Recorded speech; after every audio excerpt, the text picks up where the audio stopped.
You get up here, and this is where you really start to see the roof. I guess the roof was leaking for 10 years.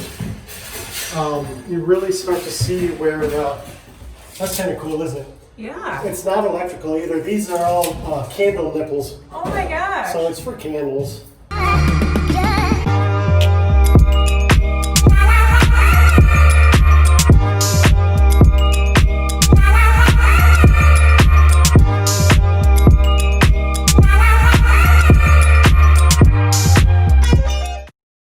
I like it here, and there's no sense in me taking it out. I think, whoever lives here, if they want to stick candles in there and burn it, I think it's kind of cool. Actually, maybe we should take this out because I don't know if you want renters having burning candles next to walls. I don't know. Anyways, up here, like I said, you really start to see where the 10 years of leaking roof has just demolished the walls. And I mean, it's not just drywall. The studs on the other side of this, I can poke my finger through them, which is the bathroom on the other side of this.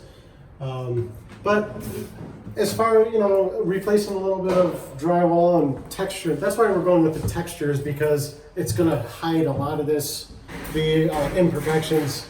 So let me show you some of the texture work we're going to do. It's called freehand texture. It's not sprayed on, it's actually put on with mud layers. And it's just a random texture. It hides a lot of imperfections. It saves a lot of money. I mean, your other option is to cover everything with 1/4 inch drywall. Yeah. Which this house would take 10 days at least. Yeah. So, and $2,500 in material and everything. So, saving a lot of money going through this way. So this is Rafael. He's our mutter, master mutter, drywaller, painter. But he's going through right now, scraping anything that's loose, because if you don't get rid of that, as soon as you add paint to it, the moisture gets behind it and it bubbles. And he knows just by looking at it what needs to go and what needs to stay. So he's going to go through and knock off anything that's loose before he does his hand texturing or matching the texture on the ceiling. He'll fill it with a little bit of material so you don't see gaps. And then he'll do his texture work. See these walls right here? This is from houses sitting with, probably had moisture in the basement, standing water in the basement, and it sat through winters with no heat. And it just destroys the paint, which this is why we decided to go with a hand texture, because there was no other option than to cover this, cover it with drywall or do hand texture. So. How hard is it to find someone like Rafael? Well, I've been doing this for 11 years, and I found him 2 years ago, and he's the only person I've ever found that can do what he does. So it's he's a diamond in the rough, so for sure. So obviously all the light fixtures will be changed. The fans will be out of here. Let's see, just another room that's all cracked and crackly.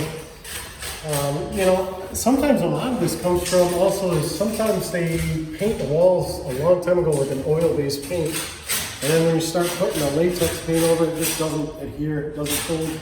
You can see that like on some of this trim, the paint will just flake off like this.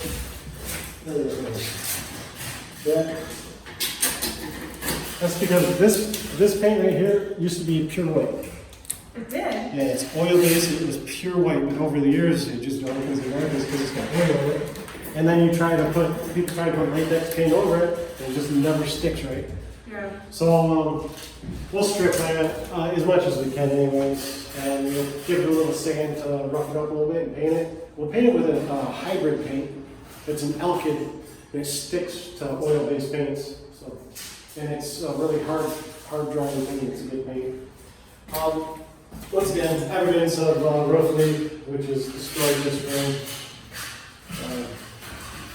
But there's a new roof now. There is a new roof now, yeah. And I always love these old closets right here that have the stairways to nowhere. Why did they do that? The staircase is underneath this. Oh. So, there was already going to be a slope right here. And so they do this so you can use it to put your shoes or something. If there was a slope right here, it's unusable space. This was actually a fancy house when it was built, So they do a little extra work so you can use the storage space. So I mean, you can tell this was a nice house when it was built. I don't even know what was this in the 40s? It had to be. My guess. 20s. 30s or 40s is my guess, but I mean the lead windows, the medallions on the ceilings, this was, and the neighboring houses were all the same, they're nice big houses, so this was a nice area. It's still not bad. I mean.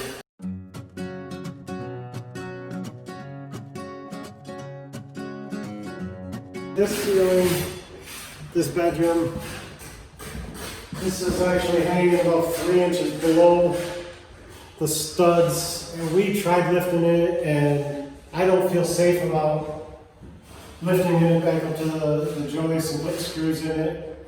So we are ripping this whole ceiling out and re-drywalling it, just because I think one day this is going to come back down, and I'd hate to see it land on some kid's head or something like that. Heavy on plaster. And this, I mean, all the bedrooms in this house are fairly big, good sized rooms. And I think this is. How big is this room? About? I'm saying 12 by 15. I can give you a measurement if you want, but that's my guess, and I'm guessing you is usually. From years of doing floors. Yeah, I got you on right. So, another thing, this is keeping all the windows up here. You know, these old houses, you just can't keep these windows. Oh, I can see it right over here. Oh yeah, it's bad. We went up in the attic actually and took a look at it to see if we could put boards in between the joists even and raise this up and get screws into it. But with it being plaster, every time you screw through it, it just breaks apart and disintegrates, and so it's just not safe. We're just gonna redo it. Unfortunately, we'll lose the medallion, but it is what it is. You know, we might take a minute to try to save that, but if it's, we're not going to spend much time on it. So,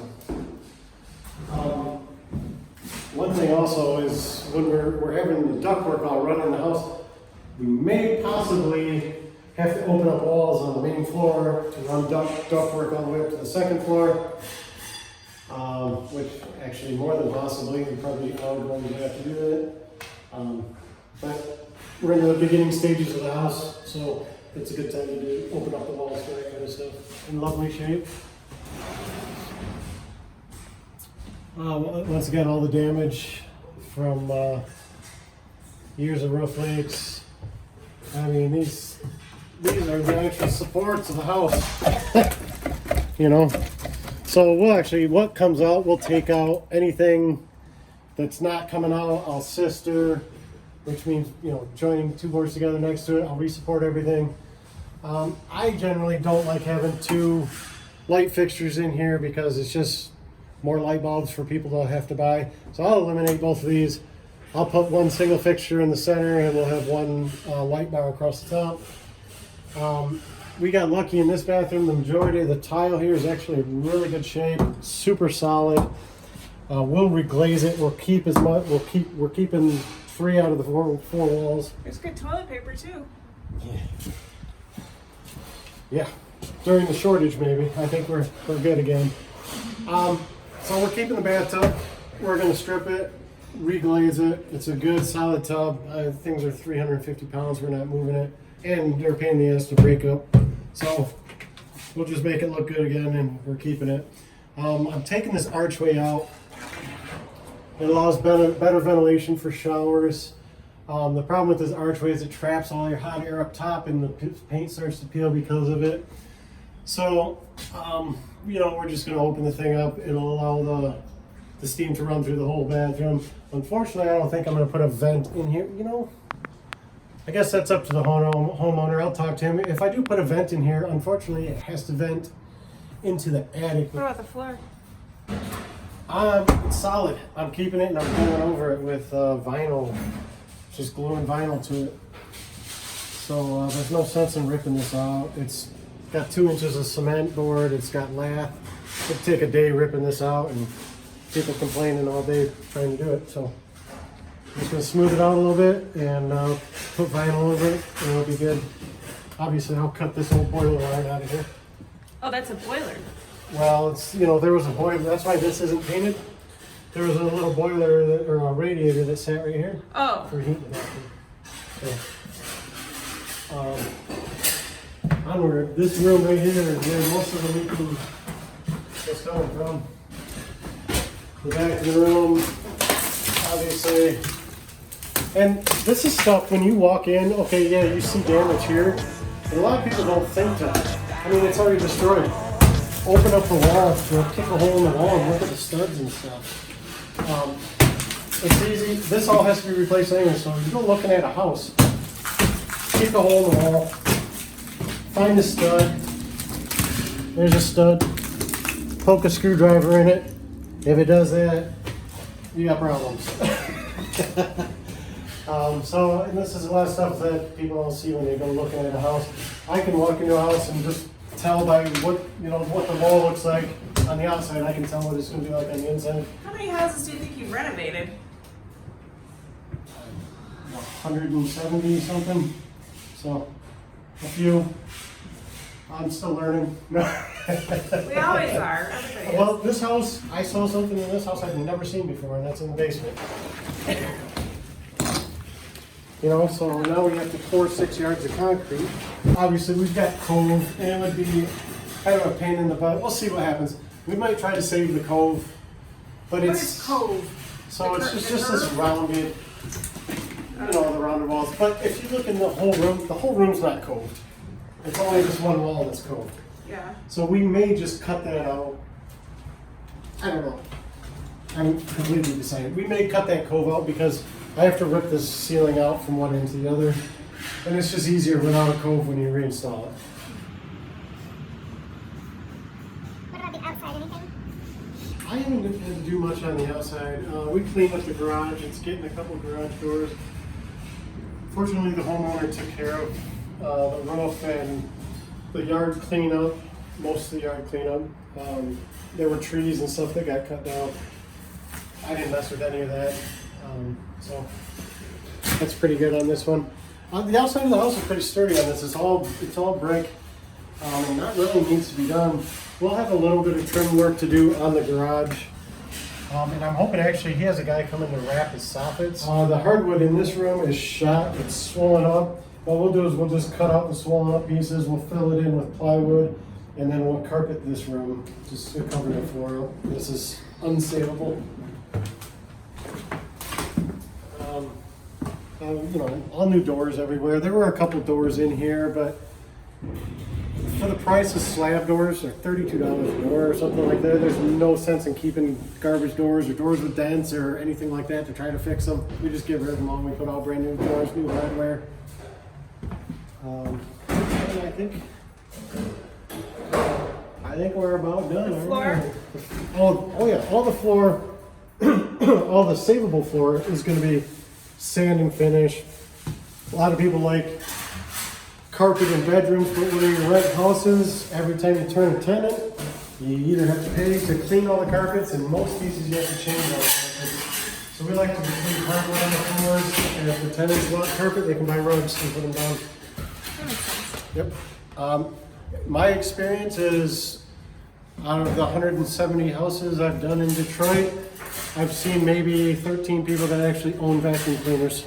So carpet, I mean, when you can get away with hardwood floors, it's just better. Yeah. How was this house when you first started working in it? This bedroom alone was full of clothes up to my belly button. We took 4 40-yard dumpsters of trash out of this house. It was like quarter. It was bad.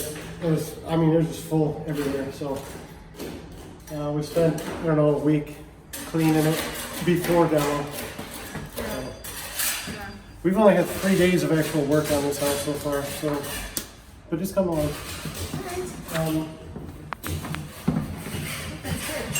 We're going to save every bit of trim that we can because you just can't replace this stuff. It's beautiful. It's actually a 2-piece trim. It's nice. It's got a nice thick reveal. And if we rip this off and just go buy standard door and window trim to put down here, this just doesn't look good. It's generic. This is nice. So we're going to keep as much of this as we can. All right. Yeah. Thank you. Yep.